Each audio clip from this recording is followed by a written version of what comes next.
안녕하세요. 반갑습니다. 김용숙입니다. 오늘 성생활에는 은퇴가 없다. 오늘 이 시간에는요. 상상을 초월하는 아내의 일탈이라는 제목으로 여러분들과 함께 이야기 나눠보려고 합니다. 여러분들은 혹시 일탈의 경험이 있으십니까? 사실 일탈이라고 하면 평상시에 규칙적으로 사는 우리가 원래 했었던 일들이 아닌 그런 무모하다고 때로는 그리고 평상시에 하지 않은 일들을 이렇게 일탈이라고 얘기하지 않아요? 여러분들은 어떤 일탈을 해보셨나요? 일탈이라 하면 제가 생각나는 거는 뭐 예를 들면 평소에 하지 않던 혼자서 훌쩍 여행을 떠난다든가, 그렇지 않으면 뭐 아주 화려한 의상을 좀 입다든가, 평소에는 수수하게 입는 사람이 뭐 좀 진한 화장과 그다음에 뭐 이렇게 좀 요란한 액세서리와 그리고 이렇게 좀 현란한 의상을 입고 옷을 입고 바깥에 좀 나가보는 거. 뭐 그렇지 않으면 또 갖고 싶은 그 고가의 물건 같은 것들을 쇼핑을 좀 이렇게 한번 하는 거. 보통 여성들이 이야기할 때는 질른다라고 하는 얘기를 하죠. 그래서 지름신이 오셔서 이렇게 그런 고가의 물건을 구입하거나 뭐 이런 소소한 평상시와는 다른 행동을 하는 것을 보고 일탈이라고 이야기하고 있습니다. 가끔 사는 것이 좀 지루할 때 한 번씩, 또 스트레스가 많이 쌓일 때 한 번씩 하는 일들이 아닌가 싶습니다. 그래서 때로는 이것이 문제가 되기도 하지만 때로는 삶의 활력소가 되기도 하는 게 일탈인데요. 오늘 우리 사연에 같이 이야기 나눌 아내의 일탈은 이렇게 소소한 일탈은 아닙니다. 그리고 이 가정의 문제는 생각보다 굉장히 복잡하고 그리고 여러 가지 문제가 가지고 있는 가정의 이야기입니다. 이 부부관계가 좋지 않음에서 생기는 이런 무관심, 남편의 무관심으로 생기는 아내 외로움이 선택하게 하는 그런 정말 깜짝 놀랄 그런 일도 있어? 라고 할 만큼 하는 이런 일을 벌림으로써 가정이 위기를 맞는 이런 이야기입니다. 그래서 사실은 제가 보통 소개해드리는 일반적이고 소소하게 우리 주위에서 늘 볼 수 있는 이런 사건이나 그것들을 조금 다른 시선으로, 다른 관점으로 보면서 우리가 생각해보자 라는, 평소에 제가 여러분들한테 소개해드린 것이 아닌, 사실은 좀 살짝 다소 자극적이기도 하고요. 좀 극적인 이런 사례가 되겠습니다.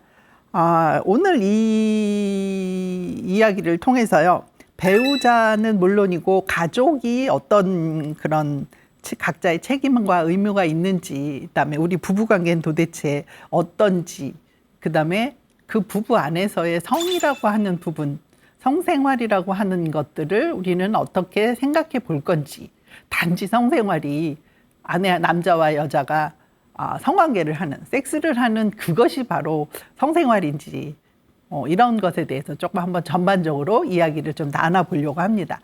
이제 사연을 좀 자세히 말씀을 드릴게요. 저는 68세 남성으로, 이건 남자분이 이게 신청하신 사연이에요. 저는 68세 남성으로 아내와 아들 둘을 낳고 가정을 이루어 왔습니다. 사실 아내와는 결혼부터 쉽지 않은 갈등이 있었습니다. 경제적으로 열악했던 저는 가난을 극복하려 의료계 종사하기 위해 정말 열심히 노력하여 지금의 직업을 가질 수 있었습니다.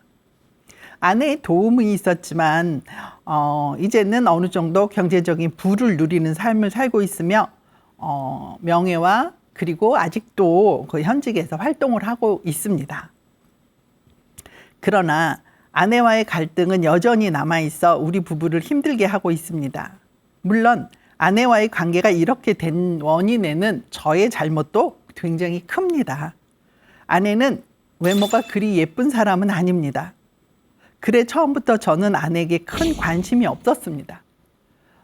아내는 저에게 반해서 심적으로 물적으로 정성을 정말 많이 들여서 저와의 결혼을 이루게 되었습니다. 그래서 저희 부부는 결혼을 할 수 있었던 이런 환경들이 이렇게 내적으로 서로 사랑을 하느냐 하는 부분이 아니라 이렇게 환경적인 조건에 의해서 서로 결혼을 하게 된 그런 케이스라고 볼 수 있겠습니다.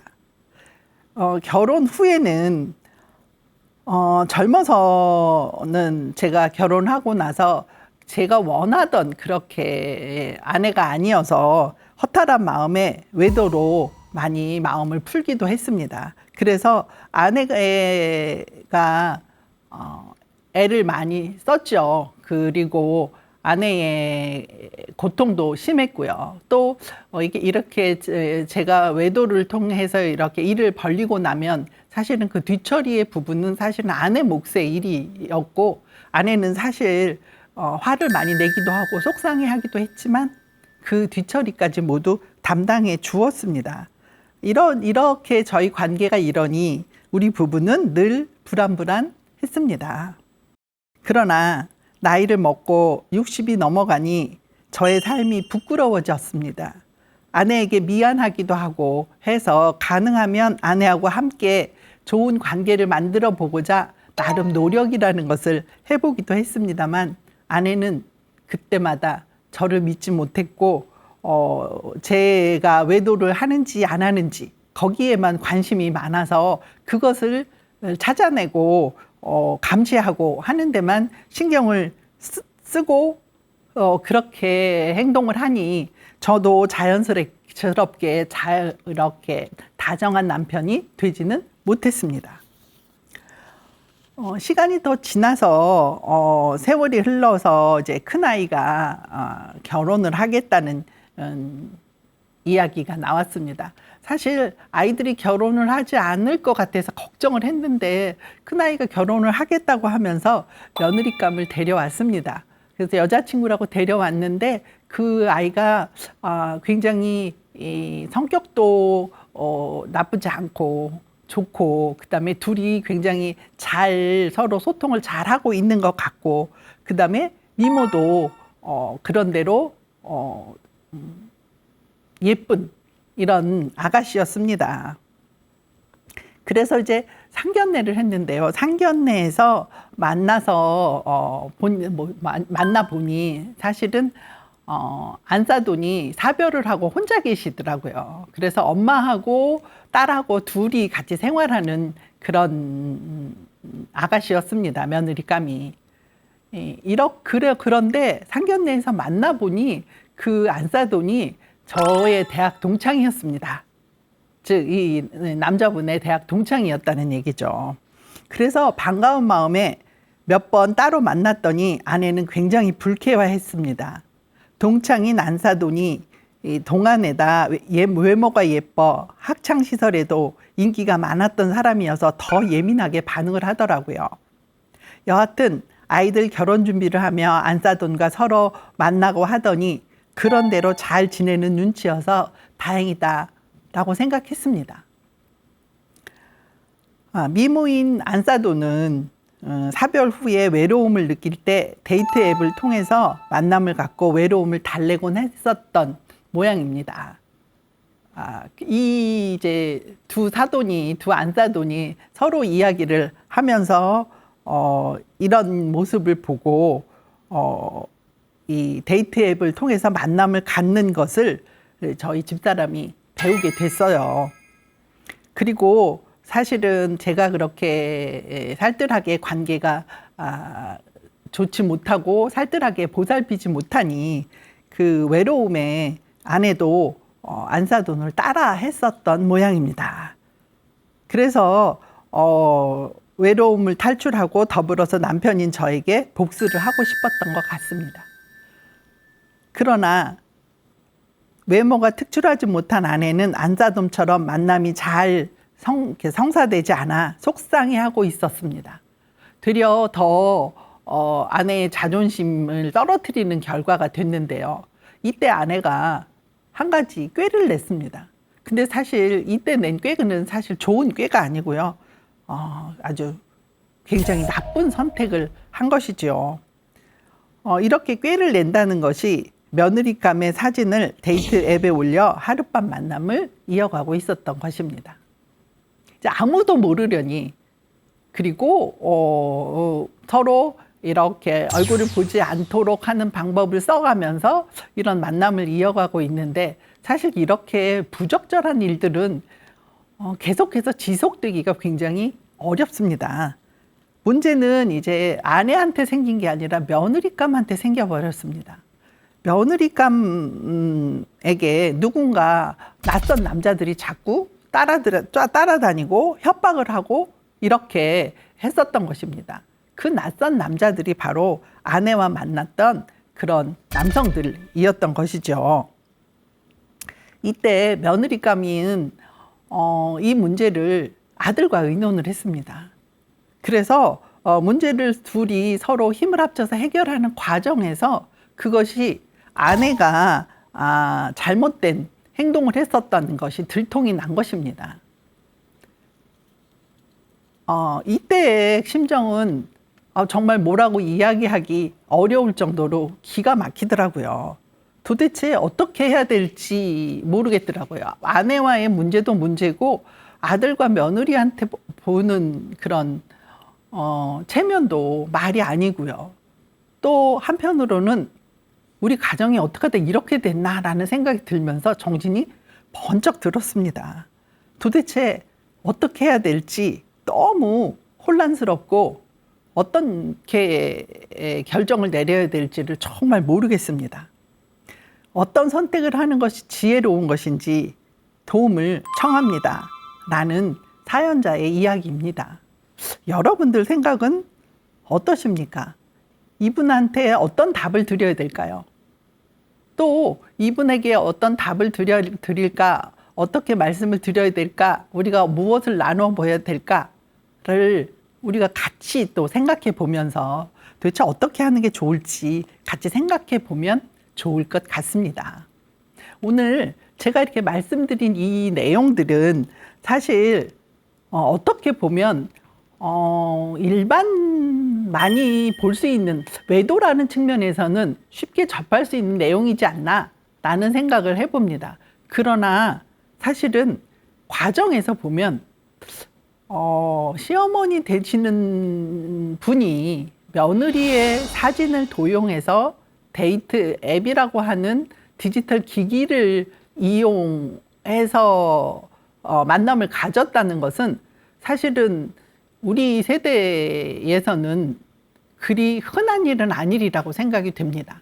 저도 사실은 제목을 상상을 초월하는 이라고 하는 제목을 붙일 정도로 깜짝 놀랐습니다.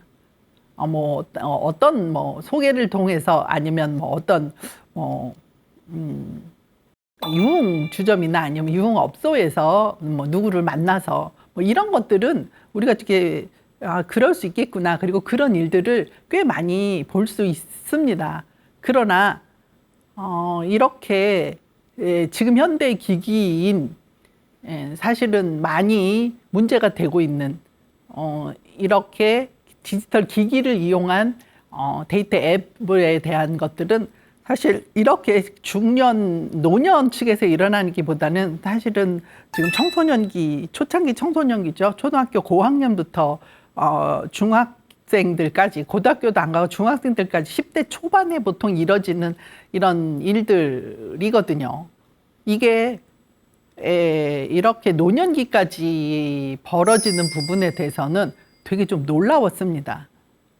그리고 또 충분히 있을 수 있겠구나. 사실은 그 데이트 앱 쓰는 게 그렇게 어렵지 않거든요. 그리고 데이트 앱도 청소년들이나 아니면 젊은 세대들을만 하는 이렇게 앱이 종류가 이렇게 나뉘어져 있어서 노년분들도 많이 들어가서 만남을 갖고 계시는 경우도 되게 많이 점점 늘어나고 앞으로는 조금 더 많이 늘어나겠죠. 아주 굉장히 생각하면 굉장히 편리한 기기일지도 모르고 또 내가 누구인지를 다 밝히지 않는 익명성이 충분히 보장이 되는 상황에서 이렇게 진행될 수 있기 때문에 더 쉽게 생각할 수도 있는 것 같습니다. 그리고 이게 온라인이라고 하는 가상의 세계뿐만이 아니라 지금 오프라인인 우리 현실 세계과 아주 밀접하게 이렇게 연결이 되는 이런 부분이지 않을까라고 생각을 합니다.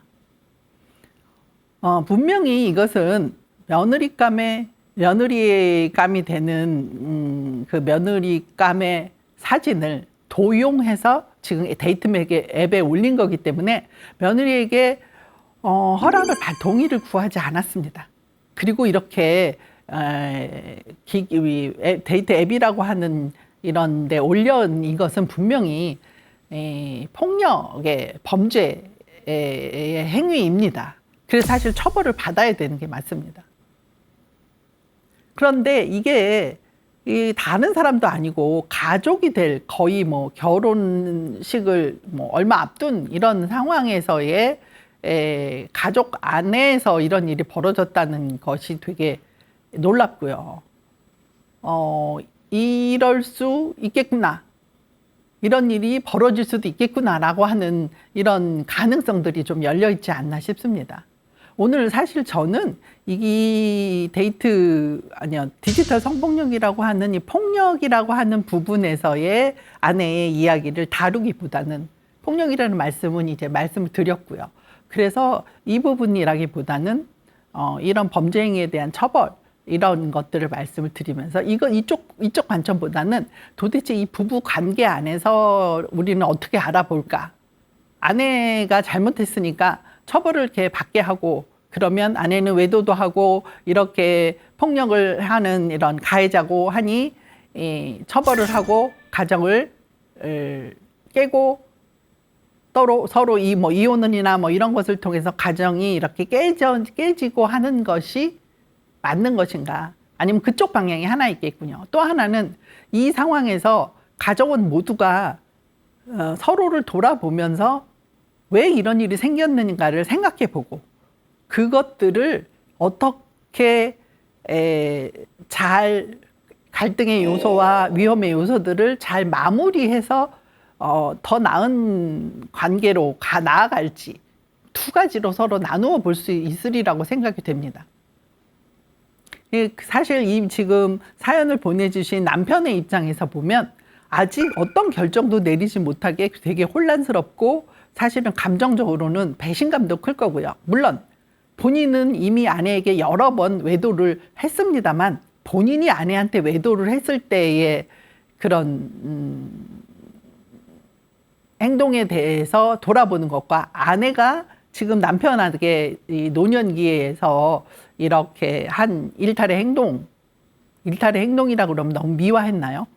이렇게 외도는 되게 조금 다른 게 다가왔으리라고 보고요. 사실 아내에 대한 배신감도 굉장히 클 거고 신뢰도 굉장히 많이 떨어졌을 거고 또 다른 측면을 보면 내가 아내에게 외도를 했을 때 얼만큼 충격적이었는가를 본인도 좀 느껴볼 수 있는 기회도 되고 했으리라는 생각이 듭니다.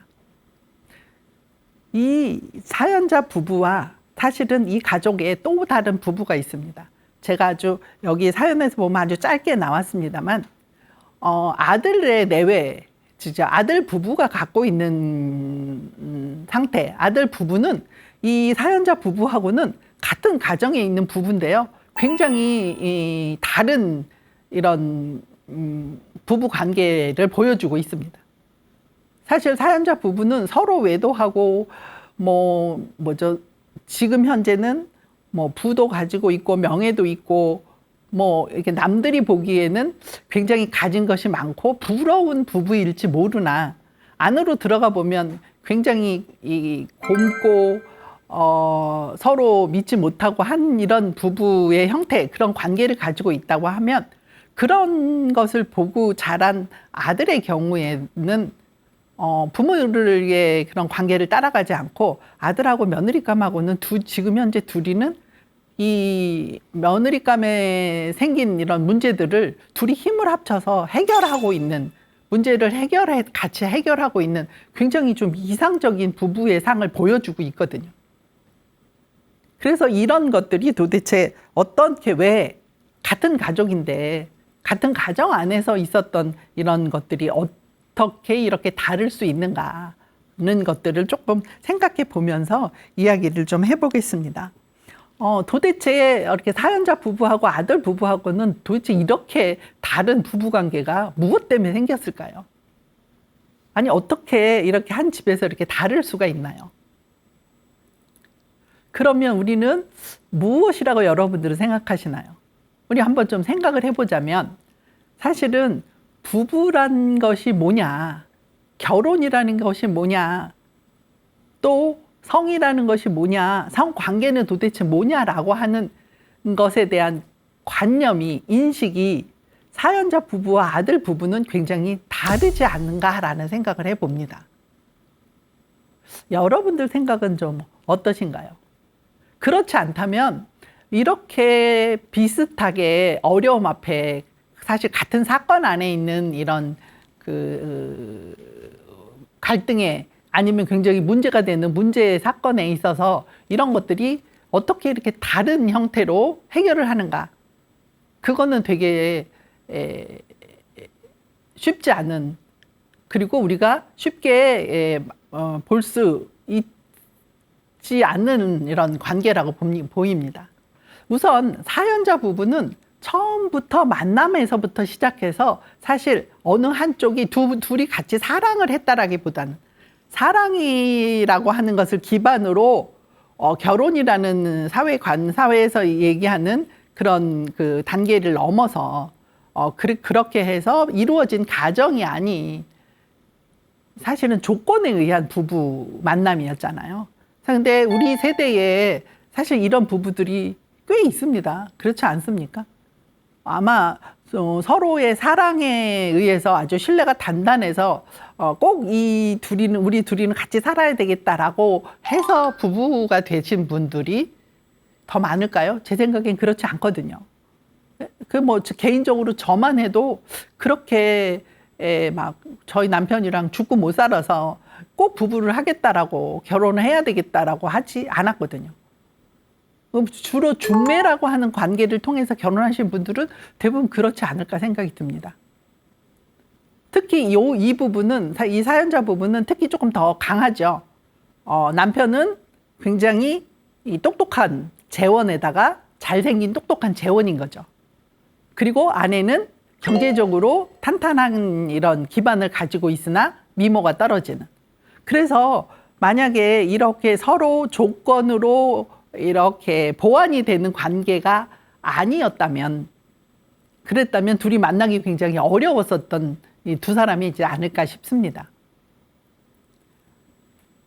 물론 이렇게 만난 사람도 같이 살면서 또 다른 관계를 형성해 나가기 때문에 사실 이게 꼭 나쁘다, 뭐 크게 좋은 건 아니지만 꼭 이건 안 된다, 그다음에 그렇게 하면 뭐 불행하다라고 단정 지을 수는 없습니다만 사실 출발선부터 그리 이상적인 관계는 아니라는 생각이 듭니다. 또 결혼한 후에도 이 삐걱거림을 서로 소통을 통해서 하나가 되는 이런 관계죠. 아이를 낳고 이렇게 가정이라는 걸 이루고 살면서도 하나가 되는 것들을 이 두 부부는 이루어지지 못했습니다. 남편은 약간의 열등감일 수도 있겠죠. 아내가 갖고 있는, 아니면 처갓집이 갖고 있는 경제적으로 탄탄한 이 기반이 나에게 없었기 때문에 그것 때문에 도움을 받고 그래서 사실은 열등감이 생길 수도 있는 부분이 있습니다. 그래서 그 때문인지, 아니면 아내가 그리 예쁘지 않아서, 외모가 그리 특출나지 않아서 본인 마음에 들지 않아서인지, 여하튼 남편은 남편으로서 신뢰를 잃어버리는 외도라고 하는 행동들을 지금 계속해서 젊어서 한 번도 아닌 몇 번의 것들이 주로 막 습관처럼 이렇게 하면서 살았던 것을 우리 사연에서 알 수 있습니다. 아내는 그때마다 굉장히 배신감과 그다음에 또 사실 아내도 또 열등감이 많이 더 커질 수 있겠죠. 남편이 거부하는 거잖아요. 사실 아내로서는 남편이 내가 이렇게까지 노력을 하는데 결혼하기까지 굉장히 물적으로 심적으로 노력을 많이 했다고 남편도 뭐라 그러냐면 인정을 하면서 이야기하고 있습니다. 이렇게까지 노력을 해서 부부라는 이런 결혼이라고 하는 것을 하고 가정을 이루면서 사는데, 그럼에도 불구하고 남편이 계속 나 말고 다른 곳에 눈이 가고 다른 사람과의 관계를 계속 유지하려고 하고 할 때의 아내의 마음은 얼마나 비참했겠습니까? 원래 우리나라 말에 이런 말도 있지 않습니까? 씨앗을 보면 모두요 부처님도 돌아앉는다고. 사실은 아내로서는 가장 힘든 일인지도 모르겠습니다. 그런 것들을 아내는 꾹 참고 남편이 사회적으로 기반을 잘 다루기 위해서, 우리 가정을 유지하기 위해서 사실은 뭐 그렇게 긍정적인 방법은 아닙니다만 본인이 할 수 있는 방법들을 최대한 동원해서 가정을 유지를 위해서 노력을 했었다는 거죠. 나이를 먹으면서 남편이 아내에게 돌아오기 위해 한 이런 제스처나 아니면 노력들을 했었던 것이 보입니다, 사연에서는. 그런데 사실은 남편이 마음을 돌리고 아내에게 다시 돌아오기 위한 이런 제스처를 했을 적에 아내는 그것을 알아차리지 못하고 본인이 늘상 갖고 있었던 인식에 사로잡혀서 계속 남편을 의심하고 감시하는 이런 식으로 대했기 때문에 아주 굉장히 좋은 기회였었던 그 시간을, 그 기회를 놓친 꼴이 되면서 부부가 또 하나가 될 수 있고 좀 행복해질 수 있는 이런 기회를 또 잃어버리게 된 이런 그 시간들이 있지 않았나 봅니다. 그러다 보니 사실은 이 사연자 부부는 남들 보기에는 부러울 것 없는 가정을 이루고 부러울 것 없는 많은 것들을 갖고 있는 것 같아 보이나 사실은 내적으로는 굉장히 허탈한 이런 그 상태를, 이런 인생을 살아가고 있지 않은가 싶습니다. 이 부부들이 갖고 있는 생각은 부부라고 하는 것, 성이라고 하는 것, 성관계라고 하는 것, 외도라고 하는 것, 외도를 했다는 얘기는 주로 뭐 다른 여자와 다른 남자와 성관계를 했다는 거잖아요. 이 성관계를 한다는 이 성이라는 것에 대해서 신체적인 부분만 생각하지 않나 싶습니다. 우리가 보통 일반적으로 생각할 때 성이 이게 신체적인 섹스에 관한 것들만 이해하기를 많이 합니다. 저희 프로그램의 제목이 이 성생활에는 은퇴가 없다잖아요. 이게 성생활이 무엇이냐 하는 거죠. 성생활이 섹스에만 한정이 되느냐 하는 이야기를 좀 생각해 볼 필요가 있습니다. 그렇지 않고 사실은 이 가슴이 울렁울렁하고 그리고 이 울렁거림의 원인은 기본적으로 뭐에서부터 오냐면 심리적이고 그리고 정서적인 부분에서 내가 저 사람한테 관심이 있기 때문에 아무한테나 울렁거리는 거 아니잖아요. 아무한테나 몸이 닳고 그다음에 아무한테나 뭐 성행위인 키스를 한다든가 앉는다든가 성관계를 한다든가 아무한테나 하는 사람이 이 세상에 없습니다. 사실은 꼭 그 사람이어야 되는 이런 그 특수성들이 있는 거잖아요. 그래서 그런 심리적인 것들이 먼저다.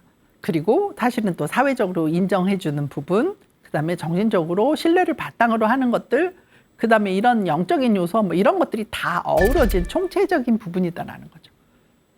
그렇게 그런 것들이 바로 성이다. 그리고 부부가 성생활을 하는 것이다. 성생활이라고 하는 것이 이런 것이다라고 생각을 하고 있었다면, 그런 관점을 갖고 있었다면 사연자 부부처럼 인생을 이렇게 살지는 않았으리라고 생각이 듭니다. 그러니까 사실은 저희 세대에도 뭐 지금 부부관계가 뭐 60대, 70대, 80대 좋으신 분들도 있습니다. 과거에 젊어서는 안 좋지만 더 좋아지신 분들도 있을 거고요. 왜? 시간적인 여유, 그 다음에 또 경제적인 좀 여유들이 생겨서 그 여유가 상대방을 바라볼 수 있는 이런 힘이 되고 그것을 통해서 관계가 좋아지면서 이렇게 더 나은 부부관계를 이루고 있으신 분들도 있지만 그렇지 않은 분들도 많거든요. 젊어서부터 있었던 갈등이 쌓이고 쌓인 것들이 풀지 못하고 계속해서 그것들의 기반 위에서 냉랭하게 그다음에 어쩔 수 없이 살아가고 있는 사람, 그리고 그렇기 때문에 다른 데 눈을 돌리고 더 좀 쾌락적이고 아니면 더 나를 좀 봐줄 수 있는 이런 것들이 무엇이 있을까, 이런 것들만 생각하면서 이렇게 지내고 있는 부부도 훨씬 더 많으리라고 생각합니다. 그렇기 때문에 우리가 행복해지기 위해서는 성이라는 것을 조금 총체적인 부분으로 그리고 다시 정립하고 지금의 관계가 어떤가라는 것들을 좀 진단, 분석도 해보고 생각도 좀 해보고 시간도 좀 있지 않습니까? 그런 것들이 필요하다라는 거예요. 그렇기 때문에 같이 사는 것 이상의 이런 그 부부라는 건 의미가 있습니다. 그리고 부부는 이렇게 우리는 보통 이혼을 통해서 헤어질 수 있어 하고 이게 유동적으로 생각하는 것도 필요합니다만 이미 법률적으로 하나로 묶여 있는 공동체입니다. 이 공동체가 애가를 같이 이루는 것보다 결혼을 해서 이루는 것보다 사실 이혼하는 것은 훨씬 더 어렵습니다. 훨씬 더 복잡합니다. 뭐 요즘은 황혼 이혼이 엄청 많기는 합니다. 많이 늘어나고 있고 그렇게 꼭 부부관계가 이미 부부가 파탄이 가정이 파탄이 났기 때문에 이혼하는 게 훨씬 나은 그런 부부들 그런 가정들도 있어서 이게 많이 늘어나고 있습니다만 그게 과연 그렇게 바람직한 관계는 형성은 아니지 않나 싶습니다. 그러니 기왕 묶여진 우리가 몇십 년을 살았다면 서로 변화할 수 있는 여지들을 보여주면서 조금 더 좋은 관계로 행복한 관계로 가야 되지 않을까. 이거는 사실은 남편, 아내 둘의 이런 관계나 아니면 둘의 행복뿐만이 아니라 이 남편과 아내가 같이 살면서 만들어낸 이제 자식이라고 하는 우리들의 아이들이 있지 않습니까? 그런 아이들 그리고 또 이 두 남편 아내를 중심으로 한 알고 있는 지인들 뭐 있는 내가 알고 있는 이 사회적인 이런 부분에서도 잘 행복하게 잘 살아주는 것은 내 주위에 굉장히 좋은 영향을 미치는 일입니다. 저희가 뭐 다들 살아보셨으니까 60년, 70년을 살았는데 딱히 뭐 만들어 놓은 게 아주 특출나게 뭐가 했는 게 있느냐. 사실 있으신 분도 있지만 그렇게 드물지 않습니까? 뭐 그래 아주 죽자 열심히 살았는데 허무하다. 뭔가 만들어 놓은 게 뭐가 있을까? 해보면 사실은 꼭 모래를 쥐고서 손가락으로 다 모래가 빠져서 손을 폈을 때 아무것도 없는 것처럼 사실 뭐가 세월은 흐르고 나는 늙고 지금 기운은 없는데 이게 아무것도 해놓은 결과가 없다라고 하는 것들을 느끼는 경우가 많지 않습니까? 때때로 그런 것들을 느끼는 것은 또 정상적이라고 저는 생각을 합니다. 그런 기반 안에서 조금 더 나아가서 그럼에도 불구하고 어떻게 더 지금 남아있는 시간들 마지막이라고 하는 이 죽음이라고 하는 것에 이르기까지의 남아있는 우리의 이 시간들을 어떻게 잘 이루어가면서 살아갈 것이냐. 이것도 되게 큰 우리의 뭐 숙제 아니겠습니까? 사실은 인간은 죽기 전까지는 변화의 기회가 있는 게 바로 살아있는 거잖아요. 그렇기 때문에 늘상 가능성이라고 하는 부분 또 좋아질 수 있는 기회는 있다라고 봅니다. 물론 기회가 있다고 해서 그것이 다 이루어지거나 아니면 쉽다. 그 얘기는 절대 아닙니다. 오래될수록 사실은 점점 더 어려운 상황에 이르는 것이 더 맞는 것 같습니다. 이 사연자 부부가 이렇게 더 많이 살지 않았습니까?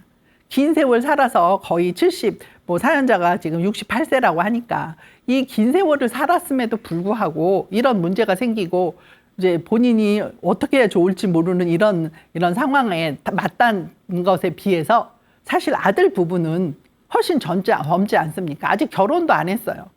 결혼을 해가는 과정에 있습니다. 둘이 서로 만나서 사랑을 하고 신뢰를 쌓아서 결혼이라고 하는 과정을 겪어가는 이 과정 안에서 문제가 생겼음에도 불구하고 아직은 법적으로 하나의 공동체가 아닌 상태에서도 며느리감한테 생긴 이상한 남자들이 따라다니고 협박이 오고 도대체 이게 무슨 일인가 하는 것들을 이래 왔을 때 나랑 결혼해야 될 이 여자는 남자 관계가 굉장히 복잡한가?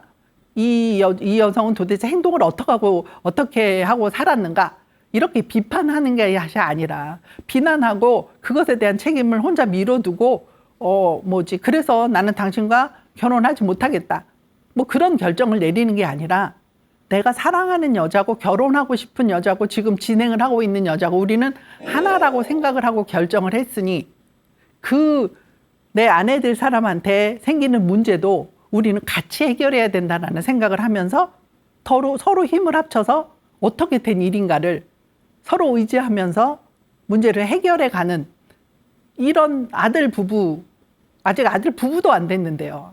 아직 연습도 안 됐는데 이런 커플도 있지 않습니까? 사실은 젊은 이 아들한테 사실은 엄마 아버지가 배워야 되는 상황이 아닐까 싶은데요. 둘이는 이렇게 힘을 합쳐서 하나가 됨을 문제가 있을 때마다 하나됨을 서로 기대고 그래서 서로 의지하면서 문제를 해결을 적극적으로 이렇게 둘이 같이 할 때 사실은 어떤 어려움이 와도 인생에 서로한테 든든한 이렇게 힘이 되는 사람이 되지 않을까 싶습니다. 그렇다면 살면서 어려운 문제들을 해결 못할 것도 없죠. 되게 긍정적인 저는 이 사연 들으면서 아들 부부에게 정말 아주 그냥 제 아들도 아닌데요. 막 뿌듯함이라고 그럴까요? 그리고 이렇게 잘 지내주는 것에 대해서 되게 감사함이 느껴지더라고요.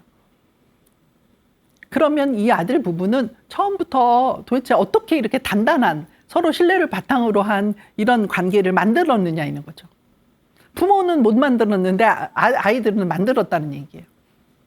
즉 사실은 그렇다면 아들인 지금 젊은 세대들은 사실 결혼이라는 것에 대해서 우리는 사실 집안이 아니면 부모님이 정해주는 짝을 그냥 받아들여서 인간이면 누구나 다 결혼을 해야 되고 그렇게 받아들여준 집안에서 인정한 사람과 살아가면서 아이를 낳고 살아가는 것이 인생이다라고 하는 생각을 했다면 요즘 아이들은 아니라는 얘기잖아요.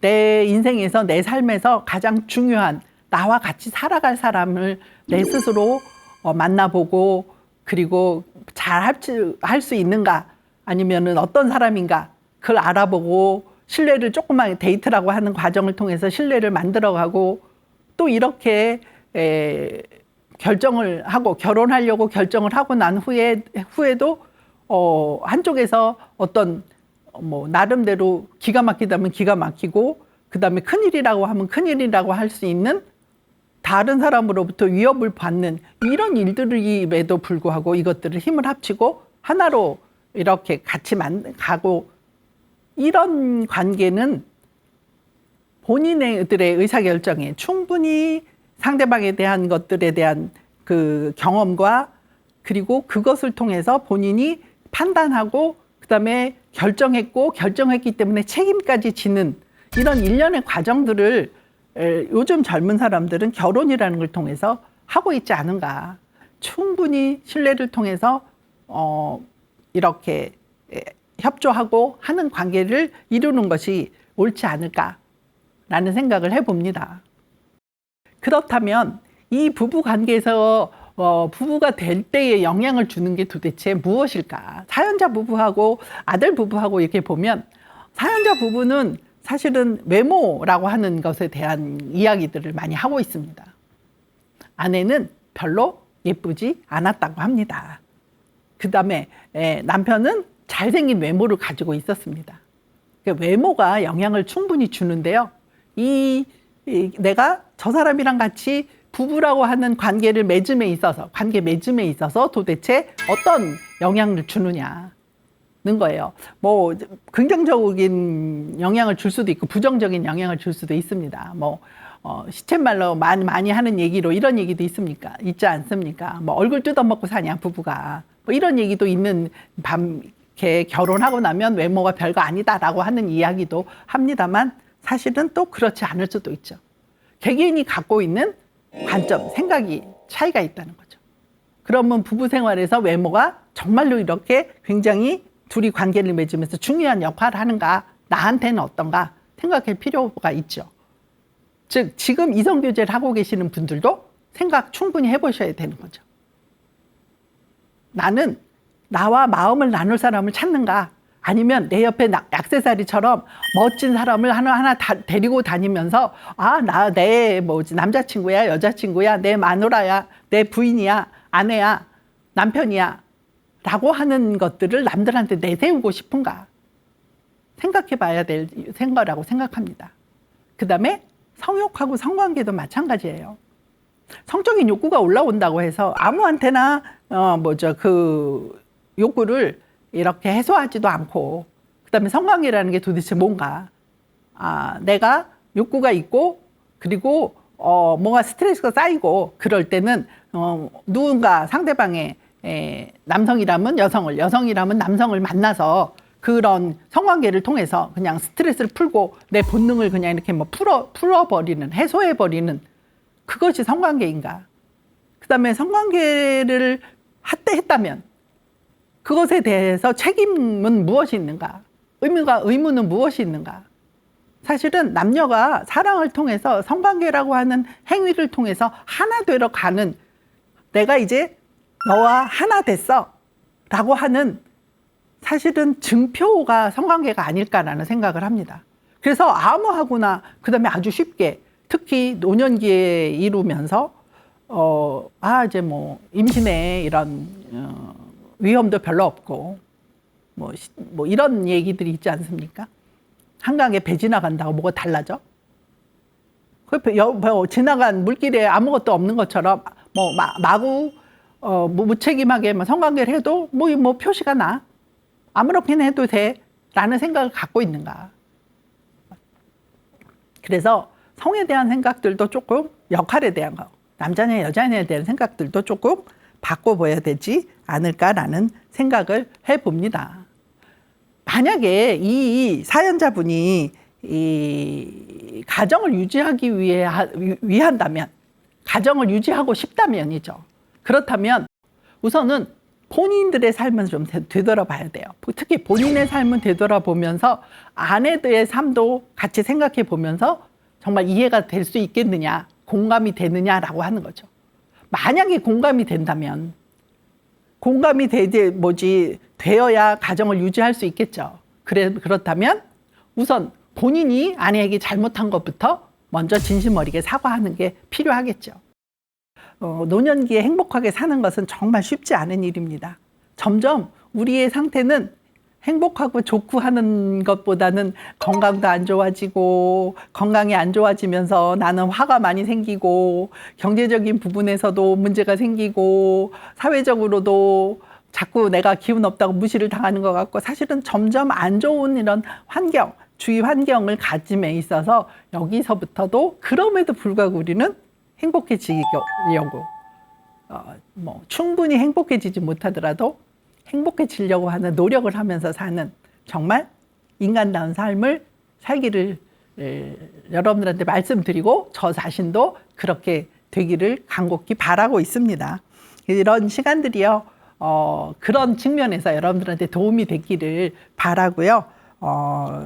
이 시간을 지금 이제 요것으로 마치고 이제 다음에는 다른 주제 갖고 또 여러분들 만나 뵙겠습니다. 그때까지 여러분들 건강하시고요.